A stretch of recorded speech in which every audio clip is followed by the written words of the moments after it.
وَإِنَّكَ لَعَلَىٰ خُلُقٍ عَظِيمٍ، لیکن امام الموحدین بھی ہیں. یہ ڈانٹا ہے تو ڈانٹا ہے، اس کے باوجود اتنا لوگ جو ہے شرک کی طرف جا رہے ہیں. نہ ڈانٹا ہوتا تو کیا کر رہے ہوتے؟ آپ فرمایا تم کہو مَن يَعْصِ اللَّهَ وَرَسُولَهُ فَقَدْ غَوَىٰ، جو اللہ اور اس کے رسول کی نافرمانی کرے وہ گمراہ ہوا. تم نے یہ کیوں کہا کہ ان دونوں کی کرے؟ وہ آگے سے کہہ سکتا تھا یا رسول اللہ میں نے کوئی آپ کو اللہ مان کے تو نہیں کیا، میں آپ کو اللہ کا بندہ ہی سمجھتا ہوں، آپ کو میں غیر مستقل بذات سمجھتا ہوں. عطائی ہے وہی کہانیاں جو تمہیں کرائی جاتی ہیں، جو اسی بھی کرا دے رہے ہیں اپنے کسی زمانے میں. اس زمانے میں کہانیاں نہیں تھی. آپ نے کیٹاگوریکلی فرمایا کہ تو کہہ اللہ اور اس کے رسول کی نافرمانی، یہ نہ کہ ان دونوں کی. حالانکہ وہ غلط نہیں تھا، پہلے وہ کہہ چکا تھا اللہ اور اس کا رسول، سٹارٹ سے ہی دونوں کہتا پھر تو غلط ہوتا. لیکن نبی اسلام نے احتیاط کا یہ پہلو رکھا. اور ابو داؤد میں اس کا ایک طریقہ ہے، اس میں آگے الفاظ ہیں، آپ نے فرمایا قم اذهب، اٹھ اور ادھر سے نکل. اتنا غصہ. حالانکہ آپ کے اخلاقیات اس چیز کے متقاضی تھے کہ آپ اس طریقے سے ایٹیچیوڈ نہ کرتے، لیکن توحید کا مسئلہ سینسٹیو ہے. آپ ذرا سے بھی ڈھیلے پڑتے نا، امت نے کم چک کے رکھنا سی. وہ اتنا چکے ہے. صحیح بخاری میں حدیث ہے، دیکھنا میری شان کو اس طرح بلند نہ کرنا جس طرح نصارہ نے عیسیٰ ابن مریم کو بڑھا کے ڈیونٹی میں کلیم کر دیا. پھر بھی قوم باز نہیں آتی. کیا زمین و آسمان کی کلابیں ملاتی ہے. میں مفتی منیب الرحمان صاحب کے پاس بیٹھا ہوا تھا، 22 مارچ 2007 کی بات ہے، آلموسٹ 13 سال پہلے. تو مجھ سے فرمانے لگے کہ میں تو نعت خانوں کی مجلس میں جانا اب چھوڑ گیا ہوں، یہ شرکیاں نعتیں پڑھتے ہیں. میں حیران ہو گیا، جی مفتی منیب صاحب کہہ رہے ہیں شرکیاں پڑھتے ہیں؟ وہ کیڑا اتنا وڈا شرک ہے، ایڈا موٹا گاڑا شرک جڑا مفتی صاحب کو نظر آ رہا ہے. تو کہتے ہیں یہ دیکھو نا، یہ پڑھتے ہیں خدا کا پکڑا چھڑائے محمد، محمد کا پکڑا چھڑا کوئی نہیں سکتا. تو ان کو شرم نہیں آتی ہے؟ یہ شان الوہیت اور شان رسالت کا مقابلہ کرواتے ہیں.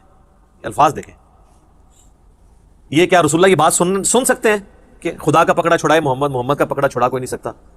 سر پکڑتا بھی خدا ہے، چھڑاتا بھی خدا ہے. ذریعہ کسی کو بناتا ہے اور اس کو بھی اذن دیتا ہے اپنی اجازت سے. اسی لیے قرآن میں بار بار ہے شفاعت بھی اللہ کی ہے. من ذا الذی یشفع عندہ الا باذنہ، دھونس نہیں ہے، بالاذن ہے. تو یہ اس طرح کے جملے بولنا، پھر اس کو کہنا دیکھیں نا جی وہ قیامت دن لوگ پکڑے جائیں گے تو حضور چھڑوا لیں گے. سر وہ یہ آپ نبی الاسلام کے سامنے ذرا بات کر کے دیکھیں، نبی الاسلام کیا دھونس سے چھڑوائیں گے؟ اس طرح کے جملے بولنا. یہاں دیکھ لیں نبی الاسلام نے اس کو یہ بھی نہیں کہنے دیا کہ جس نے ان دونوں کی نافرمانی کی. اس کو کہتے ہیں مزاج رسول صلی اللہ علیہ وسلم. اس سے بھی اگلا ورژن لے لیں، مسند امام احمد میں حدیث ہے، نبی الاسلام سے ایک صحابی نے عرض کی یا رسول اللہ ما شاء اللہ وشئت، اے اللہ کے رسول جو اللہ چاہے اور جو آپ چاہیں. ہمارے تو جناب بسوں کے پیچھے لکھا ہوتا ہے اللہ نبی وارث. تو نبی الاسلام فرمایا اجعلتنی للہ ندا، کیا تو نے مجھے اللہ کے مقابلے پہ ند بنا دیا، کھڑا کر دیا؟ قل بل ما شاء اللہ وحدہ، بلکہ کیا جو اکیلا اللہ چاہے. وہ آگے کہہ سکتا تھا یا رسول اللہ میں آپ کو اللہ تو نہیں مانتا، اور ظاہر کو صحابی تو حضور کو اللہ نہیں مانتا ہوگا. یا رسول اللہ میں نے یہ کہا کہ اللہ کی مرضی سے ہی آپ بھی چاہ کے وہ جڑی ایڈی لمبی ایکویشن بنا دینا. اس زمانے سے کہانیاں نہیں سن پائی، بالکل 24 کیرٹ سونا تھا. اچھا کتابوں میں آج بھی ہے. میں ایک بریلوی عالم کے پاس بیٹھا ہوا ہے، ہمارے جیلم کی 3 مسجدوں میں وہ جمعہ پڑھاتے ہیں، یعنی 3 جگہ تقریر کرتے ہیں، ایک جگہ جماعت کراتے ہیں. اتنا ان کو شوق ہے دین کی خدمت کرنے کا، لیکن تنخواہ بھی لیتے ہیں تینوں جگہ سے. تو ان کے سامنے بیٹھا تو میں نے ان کو یہ حدیث بیان کرنی شروع کی نا. ابھی میں صرف ادھر پہنچا نا اجعلتنی للہ ندا، کہتے ہیں جی اور مرزا صاحب آپ نے کیا سمجھا اس کو؟ میں نے کہا جی آپ سمجھائیں. وہ کہتے ہیں اصل میں حضور پوچھ رہے تھے دیکھو مجھے تم نے اللہ تو نہیں بنا لیا نا کہیں، یعنی اگر اللہ نہیں بنایا پھر یہ کہہ سکتے ہو ماشاء اللہ ہوا شئتا، جو اللہ چاہے جو اس کا رسول چاہے. میں کہ سر آگے سنتے لو، آگے الفاظ نے قل بل ماشاء اللہ وحدہ، بلکہ کیا اکیلا جو اللہ چاہے.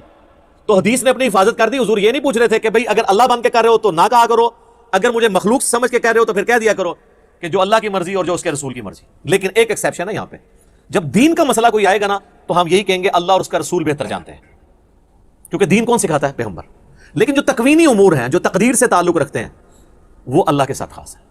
صحابہ کرام جس معاملے میں دین کے کوئی بات نہیں سمجھ آتی تھی کہتے تھے اللہ اور اس کا رسول بہتر جانتے ہیں.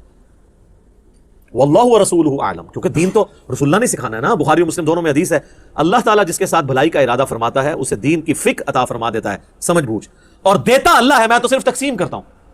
نبی علیہ السلام نے کہا یہ جو دین بھی میں سکھا رہا ہوں نا یہ میں اپنی کوئی بات نہیں سکھا رہا، اللہ مجھے دیتا ہے. وما ينطق عن الهوى ان هو الا وحی یوحى. اسی کو پکڑ کے پھر والا حضرت نے شعر کہہ دیا نا رب ہے معطی یہ ہے قاسم، رزق اس کا ہے کھلاتے یہ ہیں. وہ کہتے ہیں یہ رزق بھی رسول اللہ ہی تقسیم کر رہے ہیں. حالانکہ اس میں علم دین کی بات ہوئی تھی، آدھی بات پکڑ لی. اور وہ آپ دیکھیں حدیث بھی آدھی لکھی ہوتی ہے واللہ معطی وانا قاسم، پیچھے بھی کچھ الفاظ ہیں اور اس پہ امام بخاری نے باب باندھا ہے کہ اللہ تعالیٰ جس کے ساتھ بھلائی کا ارادہ فرماتا ہے اسے دین کی سمجھ بوجھ عطا فرما دیتا ہے. یہ دین کے معاملے میں ہے. باقی معاملات میں آپ یہ نہیں کہہ سکتے جو اللہ چاہے اور جو اس کا رسول چاہے, نہیں, جو اللہ چاہے. اس لیے دیکھیں ہماری ٹریڈیشن میں بھی اللہ کا شکر ہے یہی چیزیں ہیں. ہم کسی چیز کو بھی نظر سے بچانے کے لیے کیا کہتے ہیں؟ ماشاء اللہ. کسی نے آج تک کہا ماشاء اللہ و رسول؟ مستقبل کے لیے ارادہ کرتے ہیں تو ہم کیا کہتے ہیں؟ انشاءاللہ. کسی نے کہا کبھی انشاءاللہ و رسول؟ ٹریڈیشن میں, کتابوں میں ہر چیز اپنی جگہ صحیح فٹ ہوئی ہوئی ہے. ہاں باقی پھر جب اس میں خرابیاں آنا شروع ہوتی ہیں تو پھر آپ دیکھیں اس میں تو پھر وہ پیر کو بھی بیچ میں ڈال لیتے ہیں.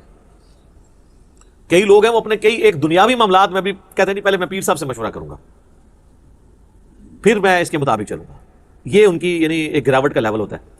تو یہ حضرت سیدہ مریم نے امت کو عقیدہ دے دیا ہے, اپنی ماننے والوں کو بھی اور ہمیں بھی, ہم بھی ان کے ماننے والے ہیں کہ آپ نے یہی کہنا ہے کہ اللہ جسے چاہتا ہے بغیر حساب و کتاب کے رزق دیتا ہے. اب جب حضرت زکریا علیہ السلام نے یہ بات سنی نا, سر دیکھیں, ہنالک دعا زکریا ربہ, این اسی وقت اسی جگہ پر, دیر اینڈ دین.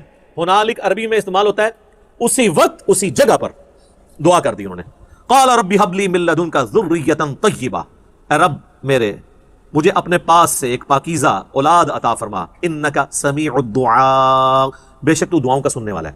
سورہ مریم میں تو ڈیٹیل ہے کہ وہ پوری تمہید بناتے ہیں کہ مجھے ایک اولاد چاہیے جو اولاد یعقوب کی وارث بنے, یعنی بنی اسرائیل کی, اور یہ جو میں ہیکل سلیمانی کی دیکھ بھال کر رہا ہوں تو مجھے بھی ایک اپنا ایک گدی نشین آپ سمجھ لیں, خانقاہ نشین, یہ لیکن اللہ کی خانقاہ, جس کے لیے ہم خانقاہ کا لفظ اپنی امت میں دار ارقم, ہم اس اکیڈمی کو دار ارقم کہتے ہیں. کیونکہ نبی علیہ السلام کو جب یہ لوگ کون جن کی اولادیں آج دین کا کام نہیں ہمیں کرنے دیتی, ان کے باوجداد جب کھلے عام دعوت و تبلیغ نہیں کرنے دیتے تھے تو نبی علیہ السلام دار ارقم میں بیٹھ کے تو لوگوں کو دین سکھایا کرتے تھے. اس لیے ہم نے اپنی اس اکیڈمی کا نام دار ارقم رکھا ہوا ہے اس اعتبار سے.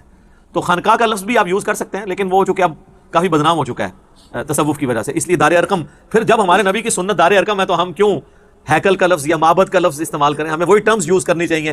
عبادت گاہ کے لیے مسجد کی ٹرم, اسی لیے ہم نے مسلم کی ٹرم بھی عام کی ہے کہ نام ہے وابی, نام ہے بابی, میں ہوں مسلم علمی کتابی. اب ساری وہ ٹرمنالوجیز یوز کریں جو قرآن اور سنت کے اندر آئی ہیں, فخر کے ساتھ کریں. مؤمن, مسلم, مسجد, یہ سارے الفاظ استعمال کریں.